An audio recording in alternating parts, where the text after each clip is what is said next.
الحمد للہ رب العالمین والصلاة والسلام علی سید الانبیاء والمرسلین۔ الحمد للہ درس قرآن کی نشست نمبر 267 ہے۔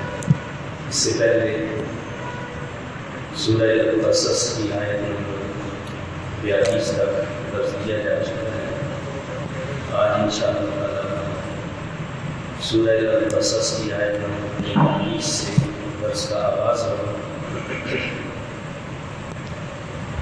یہ سورہ القصص کا 5واں رکوع ہے۔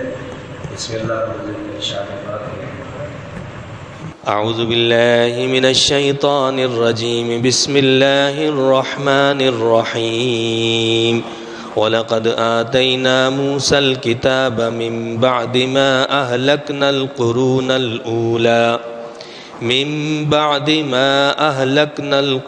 الْأُولَى بَصَائِرَ لِلنَّاسِ وَهُدًى وَرَحْمَةً لَعَلَّهُمْ يَتَذَكَّرُونَ۔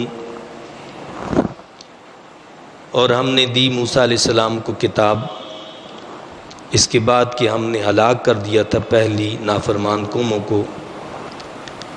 یہ کتاب لوگوں کے لیے بصیرت اور سراپا ہدایت و رحمت کی، تاکہ وہ نصیحت قبول کریں۔ تو اس سے پہلے بھی حضرت سیدنا موسیٰ علیہ السلام کا تذکرہ چل رہا تھا، اور یہ بتایا گیا تھا کہ جن لوگوں نے حضرت سیدنا موسیٰ علیہ السلام کی اتباع نہیں کی، آپ کی نبوت کو تسلیم نہیں کیا اور آپ کے مقابلے میں تکبر و غرور کرنے لگے، یعنی فرعون اور قوم فرعون، تو اللہ تعالیٰ نے ان کو دریا میں غرق فرما دیا۔ تو یہ ہمارے لیے درس عبرت ہے کہ جن لوگوں نے، جن قوموں نے اللہ کے نبیوں کی بات کو نہیں مانا، آخر کار ان کا انجام یہی ہوا کہ اللہ تعالیٰ نے ان کو تباہ اور برباد فرما دیا۔ اب اس رکوع کی ابتدا میں بتایا گیا ہے کہ جب قوم فرعون کو غرق کر دیا گیا، تباہ اور ہلاک کر دیا گیا، تو اب اللہ تعالیٰ نے سیدنا موسیٰ علیہ السلام کو کتاب عطا فرمائی، تورات عطا فرمائی۔ فرمایا کہ ہم نے دی موسیٰ علیہ السلام کو کتاب، اس کے بعد کہ ہم نے ہلاک کر دیا تھا پہلی نافرمان قوموں کو، یعنی اس قوم کو جو سیدنا موسیٰ علیہ السلام کی اتباع کرنے والی نہیں تھی، آپ کو ماننے والی نہیں تھی، اس کو بھی اللہ نے ہلاک کیا، اور اس سے پہلے کئی اقوام کو اللہ تعالیٰ نے اسی بنا پر تباہ اور برباد فرما دیا۔ اب یہ جو کتاب اللہ نے سیدنا موسیٰ علیہ السلام کو دی کیسی تھی؟ بصائر للناس، یہ کتاب لوگوں کے لیے بصیرت افروز تھی، وہدن اور سراپا ہدایت تھی، ورحمہ اور رحمت تھی۔ کیا فرمایا اللہ نے؟ کتاب جو دی ہم نے، تورات عطا فرمائی، یہ لوگوں کے لیے بصیرت افروز، سراپا ہدایت اور رحمت تھی، لعلہم یتذکرون، تاکہ وہ نصیحت قبول کریں۔ کتاب کو اسی لیے بھیجا جاتا ہے تاکہ اس کتاب کو سمجھنے کے بعد اس کی تعلیمات پر عمل کیا جائے اور اس سے نصیحت حاصل کی جائے۔ وَمَا كُنْتَ بِجَانِبِ الْغَرْبِيِّ إِذْ قَضَيْنَا إِلَى مُوسَى الْأَمْرَ وَمَا كُنْتَ مِنَ الشَّاهِدِينَ، اور آپ نہیں تھے طور کی مغربی سمت میں جب ہم نے موسیٰ علیہ السلام کی طرف رسالت کا حکم بھیجا، اور نہ آپ گواہوں میں شامل تھے۔ یعنی یہ بھی عجیب معاملہ ہے کہ سیدنا موسیٰ علیہ السلام نے اس وقت جب کہ حضور نبی کریم صلی اللہ علیہ وسلم اس دنیا میں تشریف ہی نہیں لائے تھے، تو بشارت دی تھی حضور انور صلی اللہ علیہ وسلم کی، اپنی قوم کو اللہ کے حبیب علیہ السلام کے بارے میں بتایا تھا کہ وہ تشریف لائیں گے، یہ علامات ہوں گی، یہ ان کی نشانیاں ہوں گی۔ اور جب حضور نبی کریم صلی اللہ علیہ وسلم اس دنیا میں تشریف لائے تو سیدنا موسیٰ علیہ السلام کو اس دنیا سے گئے ہوئے تقریباً 2000 سال گزر چکے تھے، اور 2000 سال کے بعد اللہ کے نبی محمد رسول اللہ صلی اللہ علیہ وسلم جو حالات اور واقعات بیان فرما رہے تھے حضرت موسیٰ علیہ السلام کے، وہ گویا ایسے تھے کہ آپ اپنی آنکھوں سے مشاہدہ فرما رہے ہیں، آپ خود دیکھ رہے ہیں اور ان واقعات کو دیکھ کر یہ ساری چیزیں بتا رہے ہیں۔ تو اللہ فرماتا ہے کہ اور آپ نہیں تھے طور کی مغربی سمت میں جب ہم نے موسیٰ علیہ السلام کی طرف رسالت کا حکم بھیجا، اور نہ آپ گواہوں میں شامل تھے، آپ وہاں موجود بھی نہیں تھے، لیکن یہ حالات ہم نے آپ کو بتائے۔ اور تاریخ یہ بتاتی ہے کہ اس زمانے کے لوگ بھی اتنی تفصیل سے یہ باتیں نہیں جانتے تھے جس تفصیل سے موسیٰ علیہ السلام کے واقعات کو محمد رسول اللہ صلی اللہ علیہ وسلم بیان فرما رہے تھے، یعنی تورات میں بھی یہ تفصیل موجود نہیں ہے، اور دیگر جو کتب ہیں ان میں بھی یہ باتیں نہیں تھیں۔ اور اس وقت کے جو لوگ تھے، کوئی ہسٹری سنانے والے تھے، کوئی واقعات بتانے والے تھے، وہ بھی یہ باتیں نہیں جانتے تھے، اس وقت کے علماء بھی یہ باتیں نہیں جانتے تھے، لیکن محمد رسول اللہ صلی اللہ علیہ وسلم یہ سب باذن اللہ بتا رہے تھے۔ وَلَكِنَّا أَنشَأْنَا قُرُونًا فَتَطَاوَلَ عَلَيْهِمُ الْعُمُرُ، لیکن ہم نے پیدا فرمائی کئی قومیں یکے بعد دیگرے، اور کافی لمبا عرصہ گزر گیا ان پر۔ وَمَا كُنْتَ سَاوِيًّا فِي أَهْلِ مَدْيَنَ تَتْلُو عَلَيْهِمْ آيَاتِنَا، اور انہوں نے عہد خداوندی بلا دیا اور آپ اہل مدین میں مقیم نہ تھے تاکہ آپ پڑھ کر سناتے انہیں ہماری آیتیں۔ تو کیا بتایا کہ موسیٰ علیہ السلام کے بعد ایک طویل عرصہ گزر گیا، اور یہ کافی لمبا جو عرصہ گزرا اس میں لوگ جو ہیں وہ موسیٰ علیہ السلام کی تعلیمات کو بلا بیٹھے، سب کچھ بھول گئے، اور آپ اہل مدین میں بھی مقیم نہ تھے تاکہ آپ پڑھ کر سناتے انہیں ہماری آیتیں۔ اہل مدین کے واقعات بھی اللہ کے حبیب علیہ السلام نے کھول کر بیان کی۔ اللہ فرماتا ہے کہ آپ وہاں پر بھی نہیں تھے، اور پھر بھی حالات ان کو یہ سارے بتا رہے ہیں۔ وَلَكِنَّا كُنَّا مُرْسِلِينَ، تو فرمایا کہ ہماری آیت، لیکن ہم ہی رسول بنا کر بھیجنے والے تھے، مقصد ہم نے ہی آپ کو رسول بنا کر بھیجا ہے، اور ہم نے ہی پہلے رسولوں کو بھیجا ہے تاکہ وہ لوگوں کی رہنمائی کریں۔ اور تیسری بات، وَمَا كُنْتَ بِجَانِبِ الطُّورِ إِذْ نَادَيْنَا وَلَكِنْ رَحْمَةً مِّن رَّبِّكَ لِتُنذِرَ قَوْمًا مَّا أَتَاهُم مِّن نَّذِيرٍ مِّن قَبْلِكَ لَعَلَّهُمْ يَتَذَكَّرُونَ، اور آپ اس وقت طور کے کنارے پر بھی نہ تھے جب ہم نے موسیٰ علیہ السلام کو ندا فرمائی، لیکن یہ آپ کے رب کی محض رحمت ہے کہ اس نے آپ کو ان حالات پر آگاہ کر دیا تاکہ آپ قہر الہی سے ڈرائیں اس قوم کو جن کے پاس نہیں آیا کوئی ڈرانے والا آپ سے پہلے، شاید وہ نصیحت قبول کریں۔ تو یہ تین واقعات اللہ نے اللہ کے حبیب علیہ السلام کی نبوت کی دلیل کے طور پر بیان فرمائے۔ وہ تین واقعات کیا ہیں؟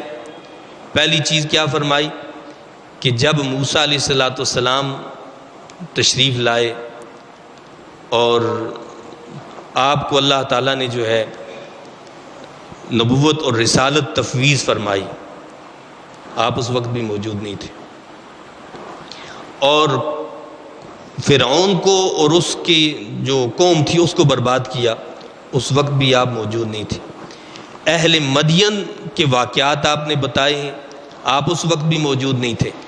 اور اسی طرح طور پر جب سیدنا موسیٰ علیہ السلام آگ لینے کے لیے تشریف لے گئے تھے اور ہمارے ساتھ شرف ہم کلامی ان کو حاصل ہوا تھا، اس وقت بھی آپ موجود نہیں تھے۔ یہ ساری باتیں جو آپ بتا رہے ہیں کس طرح بتا رہے ہیں؟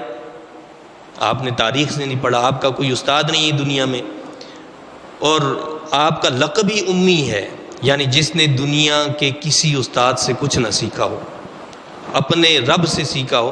تو یہ ساری باتیں اس بات کی کھلی ہوئی علامت اور دلیل ہیں کہ آپ اللہ کے نبی ہیں۔ آپ یہ جتنی بھی باتیں بتا رہے ہیں یہ وحی الہی سے بتا رہے ہیں۔ اللہ کیا فرماتا ہے؟ یہ ساری باتیں آپ کس طرح بتا رہے ہیں؟ ہمارے بتانے سے بتا رہے ہیں۔ اگر ان کے اندر ذرا سی بھی عقل ہوتی تو یہ اس بات کو تسلیم کرتے کہ یہ ساری باتیں جب ہمیں پتہ نہیں ہیں، ہماری کتابوں میں موجود نہیں ہیں، کوئی ان کو بیان کرنے والا نہیں ہے، تو لازماً اس کا نتیجہ یہ ہے کہ محمد عربی صلی اللہ علیہ وسلم کو یہ ان کے رب نہیں بتایا، تو وہ ان کو ایمان لانا چاہیے تھا۔ اور فرمایا کہ آپ سے پہلے ہم نے وہاں کوئی ڈرانے والا نہیں بھیجا تھا، یعنی مقصد یہ ہے کہ حجاز کے اندر، عرب حجاز جو ہے اس کے اندر اللہ تعالیٰ نے اسماعیل علیہ السلام کو بھیجا، اور ان کے بعد طویل عرصہ ایسا گزرا ہے کہ وہاں پر کوئی نبی نہیں آیا۔ ہاں پھر اللہ تعالیٰ نے محمد عربی صلی اللہ علیہ وسلم کو وہاں بھیجا، اس لیے جب اللہ کے نبی صلی اللہ علیہ وسلم عرب میں تشریف لائے تو وہ لوگ اپنے آپ کو ابراہیمی کہتے تھے، یعنی وہ کہتے تھے ہم دین ابراہیم پر ہیں، یعنی اہل عرب جو تھے وہ دین ابراہیم علیہ السلام پر تھے، لیکن حضرت ابراہیم علیہ السلام کی تعلیمات کو بھی وہ بھلا بیٹھے تھے، اور نتیجہ یہ تھا کہ بت پرستی کا وہ شکار ہو چکے تھے۔ گنے چنے چند لوگ ایسے تھے جو اللہ کی وحدانیت پر جو ہے یقین کامل رکھتے تھے اور وہ کسی بت کی پوجا نہیں کیا کرتے تھے۔ ان میں ہی حضور نبی کریم صلی اللہ علیہ وسلم کے والدین کریمین ہیں کہ جو موحد تھے، جو اللہ پر ایمان رکھنے والے تھے، جو بتوں کی پوجا کرنے والے نہیں تھے۔ وَلَوْلَا أَن تُصِيبَهُم مُّصِيبَةٌ بِمَا قَدَّمَتْ أَيْدِيهِمْ، اور اس کی وجہ یہ ہے کہ کہیں ایسا نہ ہو کہ جب پہنچے انہیں کوئی مصیبت ان اعمال کے باعث جو انہوں نے کیے ہیں، بما قدمت ایدیہم فیقولوا ربنا لولا ارسلت الینا رسولا فنتبع آیاتک ونکون من المؤمنین۔ تو فرمایا کہ ایسا کیوں کیا کہ اللہ نے آپ کو ان لوگوں کی طرف نبی بنا کر کیوں بھیجا؟ اس کی وجہ اللہ نے بتائی، تو وہ یہ نہ کہنے لگیں کہ اے ہمارے رب کیوں نہ بھیجا تو نے ہماری طرف کوئی رسول تاکہ ہم پیروی کرتے تیری آیات کی اور ہم ہو جاتے ایمان لانے والوں سے۔ یعنی اللہ نے محمد عربی صلی اللہ علیہ وسلم کو عرب کے پاس نبی بنا کر بھیجا، حجت بنا کر۔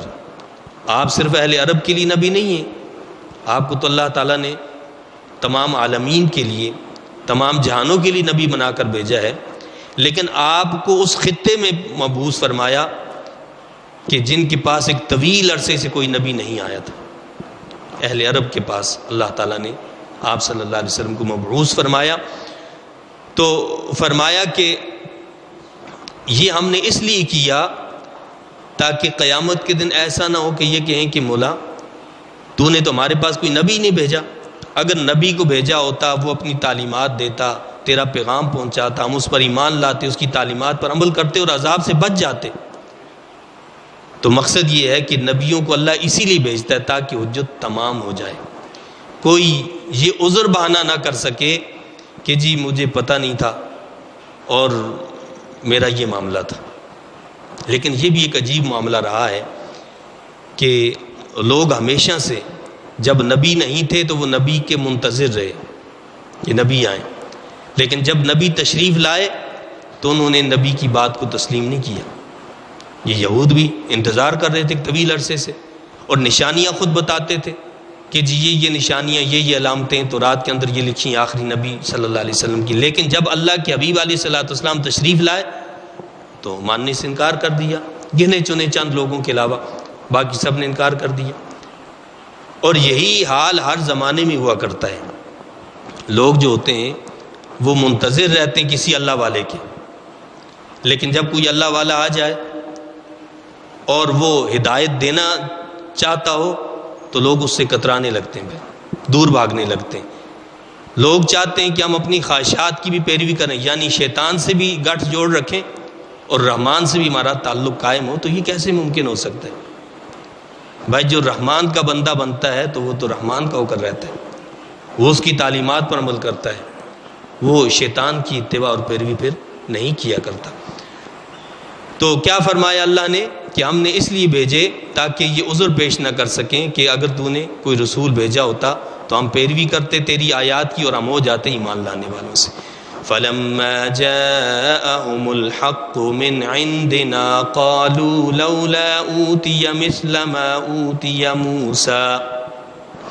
پھر جب آ گیا ان کے پاس حق ہماری جناب سے تو وہ کہنے لگے کیوں نہ دیے گئے انہیں اس قسم کے معجزے جو موسیٰ کو دیے گئے تھے۔ جب اللہ فرماتا ہے حق آ گیا ہماری جناب سے، حق کون ہے؟ یہ محمد رسول اللہ صلی اللہ علیہ وسلم کی ذات گرامی ہے۔ یہ حق کیا ہے؟ یہ اللہ کی کتاب ہے، یہ حق ہے۔ تو فرمایا کہ جب حق آیا تو کہنے لگے کیوں نہ دیے گئے انہیں اس قسم کے معجزے جو موسیٰ کو دیے گئے تھے۔ یہ محمد عربی صلی اللہ علیہ وسلم جو کہتے ہیں کہ مجھ پر وحی نازل ہوتی ہے، تو یہ تھوڑی تھوڑی آیتیں چھوٹے چھوٹے ٹکڑوں میں ہمیں کیوں بتاتے ہیں کہ آج وحی آئی ہے، تو ان کے پاس پوری کتاب کیوں نہیں آ گئی جیسے موسیٰ علیہ السلام کے پاس آئی تھی؟ بھائی موسیٰ علیہ السلام کو کتاب پوری کی پوری یکدم دے دی گئی تھی کہ یہ تورات لے جاؤ اور اس کو پڑھو، اس کی تلاوت کرو، اس کے احکامات پر عمل کرواؤ۔ تو کہنے لگے کہ یہ جو ہے اس طرح کے معجزے کیوں نہیں لے کر آتے جیسے موسیٰ علیہ السلام لے کر آئے، یعنی ان کو پوری کتاب دی گئی، ان کو جو ہے عصا کا معجزہ دیا گیا، ید بیضا کا معجزہ دیا گیا، اور دیگر معجزات دیے گئے کہ اس عصا کو ماریں تو پانی راستہ چھوڑ دے، پتھر جو ہے پانی جو ہے نکالنا شروع کر دے۔ یہ سارے معجزات جو ہیں جیسے موسیٰ علیہ السلام کو دیے تھے، ان کے پاس وہ معجزات کیوں نہیں ہیں؟ اللہ نے کیا فرمایا؟ اولم یکفروا بما اوتی موسیٰ من قبل، ان نابکاروں سے پوچھو کیا انہوں نے انکار نہیں کیا تھا ان معجزات کا جو موسیٰ کو دیے گئے تھے پہلے؟ دراصل کفار مکہ جو تھے وہ یہودیوں سے پوچھتے تھے، یہودیوں کو بڑا عالم تصور کرتے تھے کہ بھائی بتاؤ ان نبی کے بارے میں کہ ان کا کوئی تذکرہ ہے، تو وہی پھر بتاتے تھے کہ تم یہ سوال کرو اور یہ کہو اور فلاں کو۔ یہودی علماء جو ہیں وہ کہتے تھے کفار کو۔ تو یہاں دراصل خطاب ان یہودیوں سے ہے جو پڑھاتے تھے، سکھاتے تھے لوگوں کو کہ تم یہ سوال کرو اور وہ کرو۔ تو کیا فرمایا کہ ان نابکاروں سے پوچھو کیا انہوں نے انکار نہیں کیا تھا ان معجزات کا جو موسیٰ کو دیے گئے تھے پہلے؟ ان سے مراد کیا؟ ان کے آبا و اجداد، جو ان کے آبا و اجداد تھے، جب موسیٰ علیہ السلام ان کے پاس آئے کتاب لے کر، معجزات کو لے کر، تو انہوں نے ماننے سے انکار کر دیا تھا اور طرح طرح کی بہانے کرتے تھے، اور اللہ کے نبی موسیٰ علیہ السلام کی بات کو ماننے کے لیے تیار نہیں تھے، اور ایک بات کو ماننے کے لیے ہزاروں ہیلے بہانے تراشتے تھے۔ کہ اگر کہا ہے کہ جی تم جو ہے گائے ذبح کرو تو اب جی کیسی ہو، اس کا رنگ کیسا ہو، فلاں، یہ سارے طریقے بہانے کیا تھے کہ جی ہم نے عمل نہیں کرنا۔ تو اللہ نے فرمایا کہ ان سے پوچھو کہ پھر اگر معجزات ہی کی وجہ سے کوئی ایمان لاتا ہے تو پھر ان لوگوں نے تو ایمان قبول نہیں کیا، اور معجزات کی ہی بات کی جائے اگر تو محمد عربی صلی اللہ علیہ وسلم نے تو کئی ایسے معجزات پیش کیے ہیں، چاند کو دو ٹکڑے کر دیا، کنکریوں نے ہاتھ میں کلمہ پڑھ لیا، ہاتھوں سے پانی جاری ہو گیا۔ ہاتھ سے تو پانی جاری، بھائی پتھر سے تو پانی جاری ہو ہی جاتا ہے، پانی پتھروں سے نکلتا ہے، لیکن ہاتھ سے پانی کا نکلنا، یہاں تو خون ہے اور وہاں سے پانی نکلے، یہ سارے معجزات تو محمد عربی صلی اللہ علیہ وسلم نے دکھائے ہیں۔ اور یہ ضروری نہیں ہے کہ جو معجزات موسیٰ علیہ السلام نے دکھائے وہ معجزات آپ دکھائیں، ہر زمانے کے اپنے تقاضے ہیں اور ہر زمانے کی اپنی ضروریات ہیں۔ رب کائنات نے اپنے نبیوں کو جو معجزات دیے وہ بھی وقت کے تقاضوں کے مطابق عطا فرمائے۔ اس وقت جادوگری جو ہے وہ عروج پر تھی، تو اللہ تعالیٰ نے ایسے معجزات عطا فرمائے موسیٰ علیہ السلام کو۔ اور اسی طرح حضرت سیدنا عیسیٰ علیہ السلام جب تشریف لائے تو طب کا بڑا عروج تھا، بیماروں کو شفا یابی اور اس حوالے سے بڑا عروج تھا۔ تو اللہ نے اپنے نبی عیسیٰ علیہ السلام کو ایسے معجزات عطا فرمائے۔ معجزہ کیا ہوتا ہے؟ جو عاجز کر دے، ساری مخلوق مل جائے ویسا کرنے کے لیے تو وہ کام نہیں کر سکتی ہے، یہ ہے معجزہ، سب عاجز آ جائیں۔ تو اللہ نے اپنے نبیوں کو وہ معجزات دیے کہ سب اس سے عاجز آگے لیکن ویسا نہ کر سکے۔ تو اللہ نے کیا فرمایا کہ ان سے پوچھو کہ کیا انہوں نے انکار نہیں کیا تھا ان معجزات کا جو موسیٰ کو دیے گئے تھے پہلے؟ قالوا سحران تظاہرا، انہی نے کہا موسیٰ و ہارون دو جادوگر ہیں جو ایک دوسرے کی مدد کر رہے ہیں۔ یعنی جب موسیٰ علیہ السلام قوم کے پاس آئے تھے تو قوم نے تو یہ کہا تھا سحران تظاہرا، یہ دونوں جادوگر ہیں، یہ ایک دوسرے کی مدد کرنے والے۔ یا اس کا مطلب علماء نے یہ لیا ہے کہ اس کا مطلب یہ ہے کہ انہوں نے کہا کہ یہ دونوں جادوگر ہیں۔ کون دونوں؟ یعنی موسیٰ علیہ السلام بھی اور محمد عربی صلی اللہ علیہ وسلم بھی، دونوں جادوگر ہیں، یہ ایک دوسرے کی نعوذ باللہ کیا ہے؟ مددگار ہیں۔ یا بعض مفسرین نے یہ فرمایا کہ اس سے مراد یہ ہے کہ یہ دونوں کتابیں یعنی تورات بھی اور قرآن بھی کیا ہیں؟ سحران تظاہرا، یہ دونوں جادو ہیں جو ایک دوسرے کی مدد کرنے والی ہیں۔ وَقَالُوا إِنَّا بِكُلٍّ كَافِرُونَ۔ تو اب کفار مکہ نے کیا جواب دیا؟ انہوں نے کہا کہ نیز انہوں نے کہا تھا ہم ان تمام کا انکار کرتے ہیں۔ کفار مکہ نے کہا کہ ہم تو تورات کو بھی نہیں مانتے، قرآن کو بھی نہیں مانتے۔ کفار مکہ نے کہا کہ ہم موسیٰ علیہ السلام کو بھی نہیں مانتے، محمد عربی صلی اللہ علیہ وسلم کو بھی نہیں مانتے، ہم ان دونوں کا انکار کرتے ہیں۔ تو مقصد یہ ہے کہ معجزات کو دیکھنے کے باوجود قوم جو ہے وہ ایمان نہیں لائی۔ قُلْ فَأْتُوا بِكِتَابٍ مِّنْ عِنْدِ اللَّهِ وَأَهْدَىٰ مِنْهُمَا أَتَّبِعْهُ إِن كُنتُمْ صَادِقِينَ۔ آپ فرمائیے تم لے آؤ کوئی کتاب اللہ کے پاس سے جو زیادہ ہدایت بخش ہو ان دونوں قرآن و تورات سے، تو میں اس کی پیروی کروں گا۔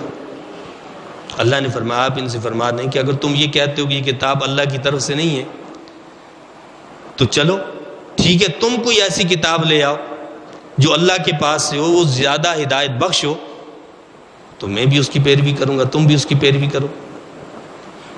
مقصد یہ ہے کہ اس سے زیادہ ہدایت بخش تو کوئی اور چیز ہو ہی نہیں سکتی ہے۔ یہ اللہ کی حتمی اور آخری کتاب آ گئی ہے، یہ ہدایت کا اللہ کی طرف سے آخری پیغام ہے، اور اس کی واضح کھلی نشانی کیا ہے کہ یہ معجزہ تھا۔ قرآن اللہ کے نبی صلی اللہ علیہ وسلم کا سب سے بڑا معجزہ ہے۔ جس دور میں محمد عربی صلی اللہ علیہ وسلم تشریف لائے تو فصاحت کا، ادب کا بڑا عروج تھا، اور عرب اپنے آپ کو کوئی بہت بڑی چیز سمجھتے تھے، اور بڑے بڑے شعراء اپنا کلام لکھتے تھے، کعبۃ اللہ پر لٹکا دیتے تھے کہ بھائی مقصد یہ ہوتا تھا کہ کوئی جواب دے، اس کا کوئی اس کے مقابل کا کلام پیش نہیں کر سکتا۔ تو اللہ نے اپنے حبیب کریم صلی اللہ علیہ وسلم کو پیغام بھیج دیا کہ آپ ان سے کہیں کہ ٹھیک ہے تم اس قرآن جیسا کلام لے آؤ، اس قرآن جیسی ایک صورت لے آؤ، ارے اس قرآن جیسی ایک آیت لے آؤ۔ سورہ کوثر کتنی سی ہے؟ ایک لائن کی، یہ سورہ کوثر لکھ کر کعبۃ اللہ میں لٹکوا دی گئی کہ اس کو لٹکا دو کعبۃ اللہ میں کہ کوئی اس کا جواب دے۔ تو عرب کے تمام شعراء جمع ہو گئے اور اس کا جواب دینا چاہا تو وہ جواب نہیں دے سکے، اور خود انہوں نے اقرار کیا اس بات کا کہ یہ کسی انسان کا کلام نہیں ہے۔ کیا کہا انہوں نے کہ یہ کسی انسان کا کلام ہی نہیں ہے۔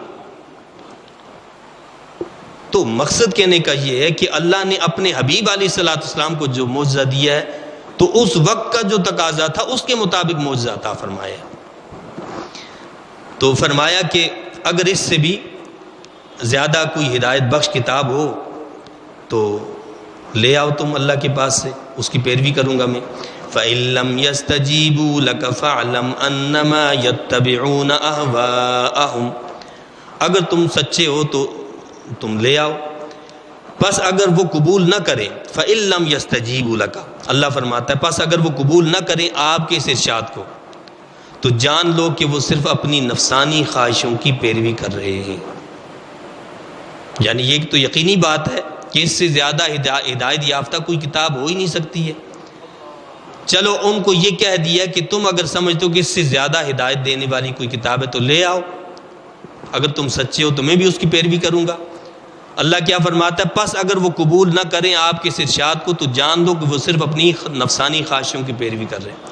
یعنی جب اس کا مقابل بھی وہ پیش نہ کر سکے، اب بھی وہ اس کتاب کو نہیں مانتے، تو اس کا مطلب کیا ہے؟ وہ اپنی خواہشات نفس کی پیروی کر رہے ہیں۔ وہ کسی اور چیز کی اتباع نہیں کر رہے. وَمَنْ أَضَلُّ مِمَّنِ اتَّبَعَ هَوَاهُ بِغَيْرِ هُدًى مِّنَ اللَّهِ، اور کون زیادہ گمراہ ہے اس سے جو پیروی کرتا ہے اپنی خواہش کی اللہ تعالیٰ کی جانب سے کسی رہنمائی کے بغیر. یعنی سب سے زیادہ گمراہ تو ہے وہ شخص کہ جو اللہ کی ہدایت کو چھوڑ کر اپنی خواہش کی اتباع اور پیروی کرتا ہے. ان اللہ لا یہدی القوم الظالمین، بے شک اللہ تعالیٰ ہدایت نہیں دیتا ظالم لوگوں کو. تو اللہ کیا کرتا ہے؟ ظالم لوگوں کو ہدایت نہیں دیا کرتا. تو جیسے اس واقعہ میں آپ نے دیکھا کہ اللہ تعالیٰ نے بتایا لوگوں کو جو اس بات کا جو ہے دعویٰ کرتے تھے کہ جی محمد عربی صلی اللہ علیہ وسلم جو ہیں وہ ویسے معجزات کیوں نہیں لے آتے جیسے موسیٰ علیہ السلام لائے ہیں. تو اللہ تعالیٰ نے کیا جواب دیا کہ جو لوگ یہ باتیں کر رہے ہیں وہ یہ بتائیں کہ ان کے آباء و اجداد نے حضرت موسیٰ علیہ السلام کے معجزات کو دیکھ کر ایمان قبول کر لیا تھا؟ نہیں کیا تھا. تو مطلب یہ ہے کہ جو ایمان لانے والے ہوتے ہیں وہ پھر یہ نہیں دیکھتے کہ یہ معجزہ آ جائے وہ معجزہ آ جائے، وہ تو ایمان لے آتے ہیں. اور جیسے میں نے تذکرہ کیا کہ اللہ تعالیٰ نے اپنے محبوب صلی اللہ علیہ وسلم کو جو معجزات عطا فرمائے وہ تو لا تعداد ہیں. بے شمار معجزات سے اللہ تعالیٰ نے اپنے حبیب پاک علیہ السلام کو نوازا ہے.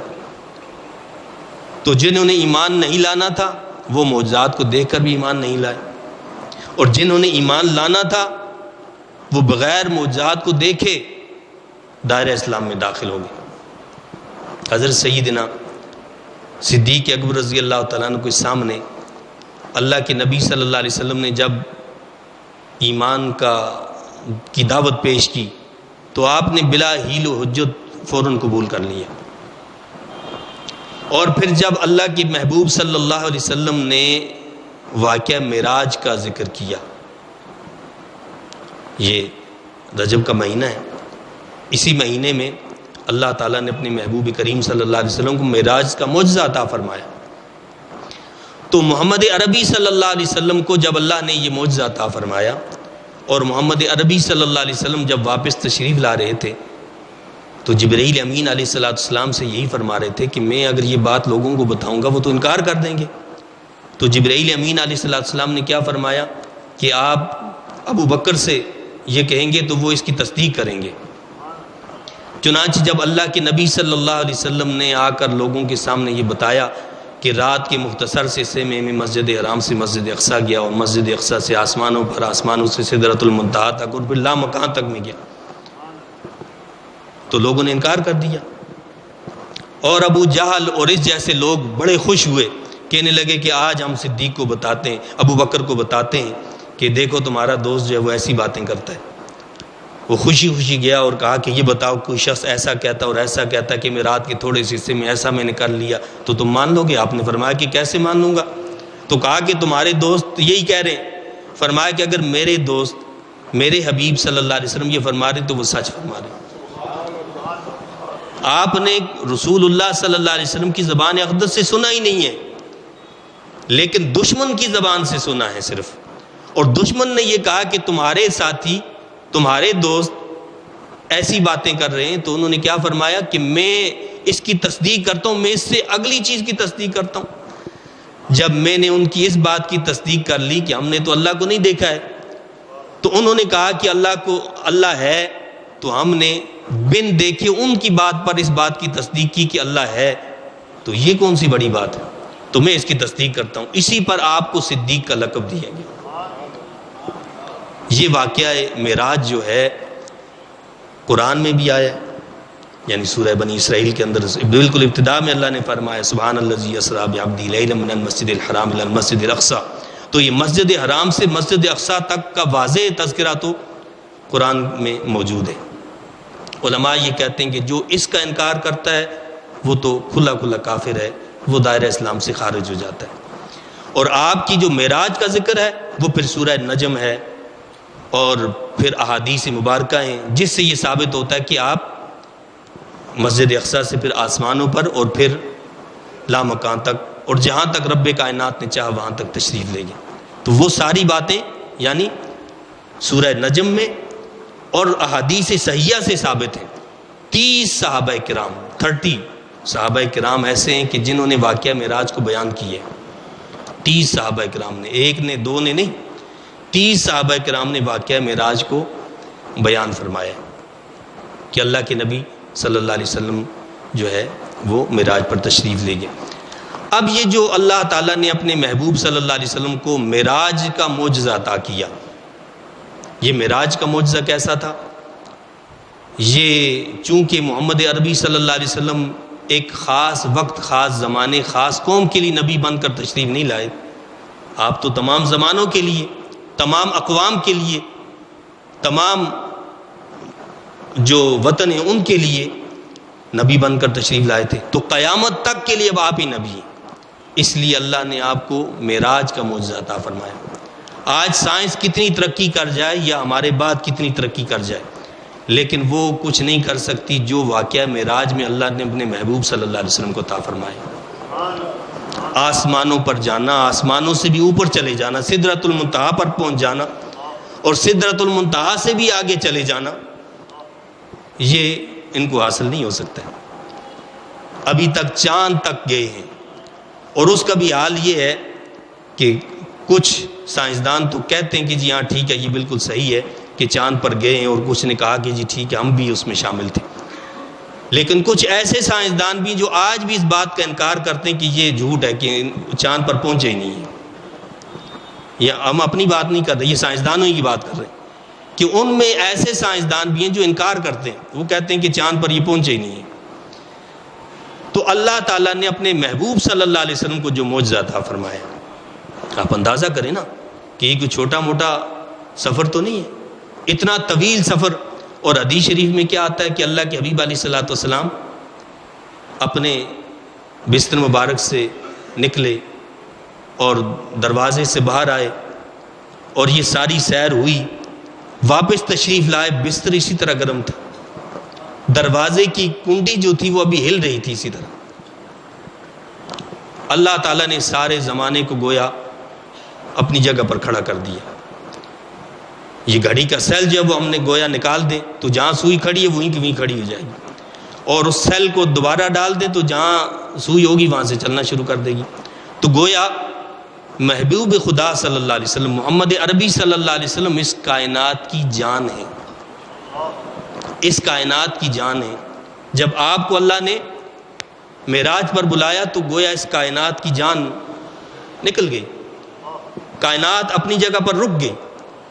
اور جب رب کائنات نے اپنے محبوب صلی اللہ علیہ وسلم کو واپس بھیجا تو کائنات کا جو نظام تھا دوبارہ سے چلنا شروع ہو گیا. تو یہ واقعات آپ سنتے رہتے ہیں، طویل واقعات ہیں، میں واقعات میں نہیں جانا چاہتا. اس موقع پر اللہ کے نبی صلی اللہ علیہ وسلم نے بے شمار باتیں فرمائی ہیں. ان میں سے چند مشاہدات کا بھی ذکر کیا ہے. ان مشاہدات میں سے بھی چند باتوں کا تذکرہ آپ کے سامنے کرتا ہوں.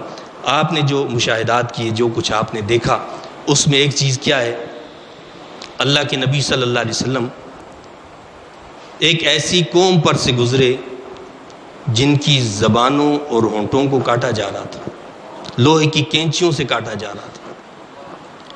اللہ کے نبی صلی اللہ علیہ وسلم نے پوچھا جبرائیل امین علیہ السلام سے، یہ کون لوگ ہیں؟ یعنی وہ واقعات جو مرنے کے بعد ہوں گے، اللہ نے اپنے حبیب علیہ السلام کو آنکھوں سے ان کا مشاہدہ کروایا ہے. بھائی مرنے کے بعد، قیامت برپا ہونے کے بعد، جب سب دنیا ختم ہو جائے گی اس کے بعد سب کچھ ہوگا، جنت اور جہنم کا معاملہ تو اس کے بعد ہوگا نا. یہ سارے واقعات اللہ نے اپنے محبوب صلی اللہ علیہ وسلم کو پہلے دکھا دیے. تو آپ نے کیا دیکھا کہ کینچیوں سے، لوہے کی کینچیوں سے ان کو کیا کیا جا رہا ہے، ان کی زبانوں کو، ہونٹوں کو کاٹا جا رہا ہے. پوچھا کہ جبرائیل یہ کون لوگ ہیں؟ تو جبرائیل امین علیہ السلام نے کیا فرمایا؟ فرمایا کہ یہ آپ کی امت کے فتنہ پرور خطیب ہیں، یہ دنیا دار خطیب ہیں، یہ وہ خطیب ہیں جو کہتے کچھ ہیں کرتے کچھ ہیں، یہ بے عمل لوگ ہیں، یہ ان کی سزا ہے. اللہ ہماری اس سے حفاظت فرمائے. یہ جو ایک بات ہوتی ہے، ایک آواز ہوتی ہے، وہ قوم کے اندر فتنہ پیدا کر دیتی ہے، قوم کو دست و گریبان کر دیا جاتا ہے، مسلمان کو مسلمان سے لڑا دیا جاتا ہے. یہ کون لوگ ہوتے ہیں؟ یہی لوگ ہوتے ہیں نا جو مقرر ہوتے ہیں، جو خطیب ہوتے ہیں، جو عوام کے سامنے بیان کر رہے ہوتے ہیں، تو لوگوں کے اندر فتنہ پیدا کر دیتے ہیں۔ تو فتنہ پرور لوگوں کے بارے میں بتایا کہ ان کی زبانوں کو اس طرح کاٹا جائے۔ دوسری بات جو اللہ کے نبی صلی اللہ علیہ وسلم نے مشاہدہ فرمائی کیا ہے؟ فرمایا کہ ایک ایسے شخص پر آپ کا گزر ہوا جس نے لکڑیوں کا گٹھا جمع کیا ہوا تھا، لکڑیوں کا پورا گٹھا جمع کر رکھا ہے، اب وہ اٹھانا چاہتا ہے اس کو اٹھا ہی نہیں سکتا ہے، لکڑیوں کا گٹھا اتنا بھاری ہے اس کو اٹھا ہی نہیں سکتا، اور اس کے باوجود کہ اس گٹھے کو وہ اٹھا نہیں سکتا ہے، لکڑیاں اور ڈال رہا ہے، اس میں لکڑیاں اور بھرے جا رہا ہے۔ اللہ کے نبی صلی اللہ علیہ وسلم نے جبرائیل امین سے پوچھا کہ یہ کون لوگ ہیں؟ فرمایا کہ یہ وہ شخص ہے جس کے پاس لوگوں کی امانتیں ہیں، یہ ان پہلی امانتوں کو ادا نہیں کر سکتا لیکن مزید امانتیں جمع کرتا جا رہا ہے۔ پہلے لوگوں کی جو امانتیں ہمارے پاس موجود ہیں ہم ان کو تو ادا نہیں کر سکے، اور دوسرے لوگوں کی امانتیں لیے جا رہے ہیں کہ جی لاؤ لاؤ لاؤ، جو آ رہا ہے اس کو آنے دو، لیکن جو جانے والا ہے اس کو تیار ہی نہیں ہے کہ وہ امانتوں کو ادا کیا جائے۔ اور ایک اور چیز جو اللہ کے نبی صلی اللہ علیہ وسلم نے وہاں مشاہدہ فرمائی کیا تھی؟ فرمایا کہ ایک ایسی قوم پر گزر ہوا جن کے سروں کو بھاری پتھر سے کچلا جا رہا تھا، بھاری پتھر سے کچلا جا رہا تھا سروں کو۔ اللہ کے نبی صلی اللہ علیہ وسلم نے پوچھا کہ جبرائیل یہ کون لوگ ہیں؟ فرمایا کہ یہ وہ لوگ ہیں جن لوگوں کے سر نمازوں سے بوجھل ہو جاتے ہیں۔ یہ کون لوگ ہیں؟ جن لوگوں کے سر نمازوں سے بوجھل ہو جاتے ہیں۔ کیا مطلب؟ یعنی یہ وہ لوگ ہیں جو نمازوں کو اپنے اوپر ایک بوجھ محسوس کرتے ہیں۔ نماز جو گویا ایک بوجھ ہے، بس جی اس کو اتارو پھینکو اور بس جان چھوٹے، جو میرا آپ کا حال ہے اس وقت۔ مسجد میں آ جائیں ہمیں اور بس ہمیں ذرا سا تھوڑا وہ ہو جائے وقت تو بس ہمیں برداشت نہیں ہوتا ہے، ہمیں بس مولوی صاحب جو نا جان چھوڑیں جی سلام پھیریں السلام علیکم وعلیکم السلام، چلو جی اللہ حافظ، بھاگے یہاں سے، جوتیاں لی بھاگے۔ بھائی یہ نماز ہے، یہ عبادت ہے، یہ کوئی بوجھ نہیں ہے۔ میری نماز سے آپ کی نماز سے اللہ کو کوئی فائدہ نہیں ہے، اللہ کے نبی صلی اللہ علیہ وسلم کو بھی میری آپ کی نماز سے کوئی فائدہ نہیں، اس کا فائدہ مجھے آپ کو ہے۔ نماز اللہ کی عبادت ہے، اس سے ہم اللہ کو خوش کرتے ہیں۔ اگر ہم نماز کو ایک بوجھ ہی اتارتے ہیں، ایک ایسی چیز سمجھتے ہیں کہ یہ کوئی بوجھ ہے، تو یہ اللہ کے قبول ہی نہیں ہوتی ہے۔ یہ اسی طرح کئی لوگ ہوتے ہیں وہ زکوٰۃ کو اپنے لیے ایک ٹیکس سمجھتے ہیں، بڑا بوجھل ہو جاتے ہیں کہ جی یہ پیسہ، ارے 100 میں سے 2.5 روپے آپ کو صرف نکالنے، یہ بھی بوجھ لگتا ہے۔ 100 میں سے 2.5 روپے، اگر اللہ فرماتا کہ نہیں 100 میں سے آپ نے 97 اللہ کی راہ میں دینے اور 2.5 روپے اپنے پاس رکھنے، پھر کیا ہوتا؟ یہ مال دینے والا بھی تو وہ، لیکن اللہ کی راہ میں دیتے ہوئے کیا ہوتا ہے؟ ہم بوجھل ہو جاتے ہیں، بھاری پن محسوس ہوتا ہے اور لگتا ہے کہ یہ ہمارے اوپر کوئی بہت بڑا ٹیکس اللہ نے عائد کر دیا۔ تو ان لوگوں کی حالت کیا بتائی کہ ان کے سروں کو کچلا جائے گا بھاری پتھروں سے۔ اللہ ہماری اس سے حفاظت فرمائے کہ ہم ان لوگوں میں شامل ہوں۔ اور کئی مشاہدات کا تذکرہ حدیث میں موجود ہے، وقت اتنا نہیں ہے، بس صرف حصول برکت کے لیے اس موقع پر تھوڑی سی بات حضرت سیدنا امیر معاویہ رضی اللہ عنہ کے بارے میں، اس لیے کہ 22 رجب جو ہے وہ آپ کا وصال ہے، آج 23 رجب ہے، تو اس مناسبت سے مختصر سی بات۔ حضرت سیدنا امیر معاویہ بن ابو سفیان رضی اللہ تعالیٰ عنہما اللہ کے نبی صلی اللہ علیہ وسلم کے عظیم صحابی ہیں، حضور کے سسرالی رشتہ دار ہیں۔ آپ کی بہن حضرت ام حبیبہ رضی اللہ تعالیٰ عنہ حضور نبی کریم صلی اللہ علیہ وسلم کی زوجیت میں تھی، یعنی امہات المؤمنین میں سے ہیں، اور حضرت سیدنا امیر معاویہ رضی اللہ تعالیٰ عنہ اس رشتے کے اعتبار سے پوری امت کے ماموں ہوئے، پوری امت کے ماموں ہوئے، اور کاتب وحی ہیں، قرآن کو لکھنے والے۔ جب قرآن نازل ہوتا تھا ان کے لکھنے والوں میں ایک حضرت سیدنا امیر معاویہ رضی اللہ تعالیٰ عنہ۔ آپ کا بڑا بلند مقام ہے، اور اہل سنت کا یہ عقیدہ اور ایمان ہے کہ جو اس بات کا دعویدار ہے کہ میں حضور نبی کریم صلی اللہ علیہ وسلم سے محبت رکھتا ہوں، اس کے لیے لازمی ہے کہ وہ اہل بیت اطہار سے محبت رکھے، وہ تمام صحابہ سے محبت رکھے۔ تو تمام صحابہ سے محبت رکھنا، تمام اہل بیت اطہار سے محبت رکھنا، یہ علامت ہے رسول اللہ صلی اللہ علیہ وسلم سے محبت کی۔ اور جو ان میں سے کسی کے ساتھ بھی نعوذ باللہ کسی طرح کا ادنا سا بغض رکھتا ہو یا ان کی شان میں کوئی بے ادبی کرتا ہو، اس کے لیے گمراہی کے علاوہ کچھ بھی نہیں ہے۔ آج کئی طرح کے لوگ پیدا ہو گئے ہیں اور عجیب عجیب باتیں کرنے لگے ہیں۔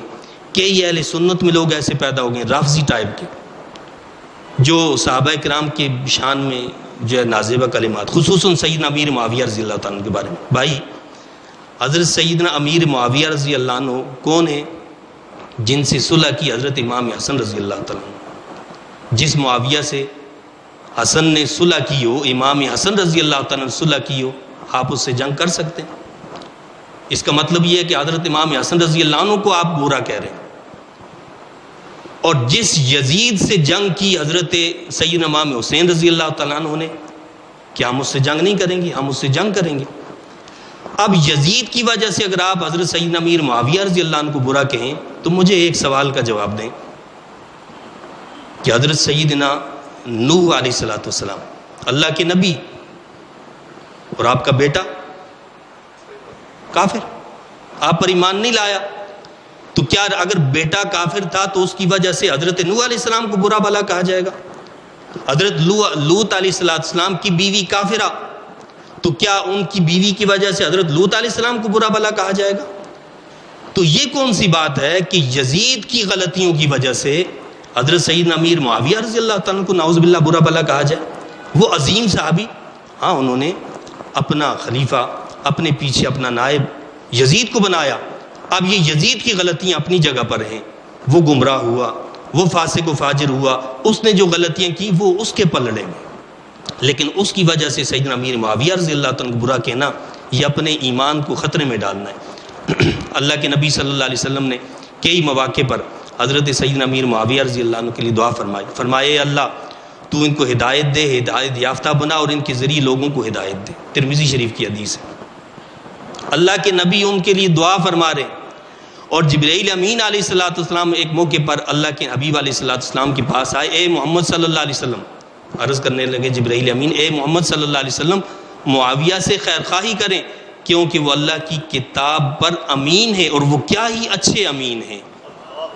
یہ طبرانی المعجم الاوسط کے اندر یہ حدیث موجود ہے کہ جبرائیل امین علیہ السلام نے آ کر یہ بات کہی۔ اور اسی طرح اللہ کے نبی صلی اللہ علیہ وسلم کا ارشاد ہے کہ میری وجہ سے میرے صحابہ کو، میرے سسرالیوں کو چھوڑ دو، فمن سبہم فعلیہ لعنۃ اللہ والملائکۃ والناس اجمعین۔ بھائی میرے تعلق کی وجہ سے میرے خاندان والے اور میرے سسرال والے، کیا فرمایا کہ ان کو مت کچھ کہنا۔ اور اللہ کے حبیب علیہ السلام نے موقع پر فرمایا کہ قیامت کے دن سارے رشتے منقطع ہو جائیں گے سوائے میرے سسرالی اور میرے نسبی رشتے کے۔ میرا سسرالی اور نسبی رشتہ، اس کے علاوہ سارے سلاسل منقطع ہو جائیں گے۔ تو اللہ کے نبی صلی اللہ علیہ وسلم نے کیا فرمایا کہ ان کو برا نہیں کہنا، فمن سبہم فعلیہ لعنۃ اللہ والملائکۃ والناس اجمعین۔ جو ان کو برا کہے گا اس پر اللہ کی لعنت ہے، فرشتوں کی لعنت ہے اور تمام لوگوں کی لعنت ہے۔ اعلی حضرت مولانا اشیاء احمد رضا خان فاضل بریلوی رحمۃ اللہ علیہ گستاخ معاویہ رضی اللہ عنہ کے بارے میں کیا فرماتے ہیں؟ فرماتے ہیں کہ گستاخ معاویہ جہنمی کتوں میں سے کتا ہے۔ گستاخ معاویہ، جو حضرت سیدنا امیر معاویہ رضی اللہ عنہ کا گستاخ ہے، وہ جہنمی کتوں میں سے کتا ہے۔ اللہ تعالی ہمیں تمام صحابہ کی عزت و تکریم کی توفیق عطا فرمائے، ہر قسم کی جو بدعقیدگی ہے اور بد مذہبی ہے اس سے اللہ تعالی ہم سب کی حفاظت فرمائے۔ آمین۔ وآخر دعوانا الحمدللہ رب العالمین۔